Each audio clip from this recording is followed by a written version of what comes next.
I end up getting so triggered, we end up fighting, and that is not what I wanted. I mean, yeah, that's super normal. You just need to change your approach. So what do I do instead? First, frame your conversation better so your nervous system is less triggered. Say this, for example, I don't want to argue. I love you. I'm just trying to understand what's happening between us. But surely that won't work. Look, it's normal to feel weird at first. It is weird. It's different, isn't it? Look, imagine your partner snaps back with another criticism like, you never listen. What do you normally do?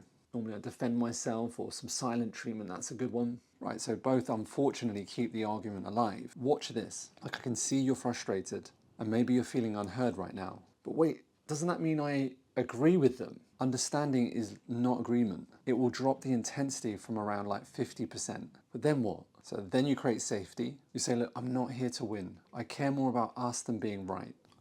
That would stop me mid-spiral, that's for sure. Exactly, because arguments can't continue when safety enters. You like that? Now, if they say, none of that matters, it's all your fault, and I know you think it's my fault, you respond, no, look, I'm not blaming you. Notice the tone. Just want to understand your view. That does feel calm. See, calm is contagious. Here's the final move that ends it all. You say, can we slow it down? Tell me what's going on your end. What's underneath this? I'm going to listen and I'm going to take it on. I guess that would completely change the argument because it's not a fight anymore, right? It's two people regulating and not reacting. So this is how you stop the argument then. Yes, not by winning, but by understanding, by making the other person feel safe so they stop attacking. Wow. So where did you learn that?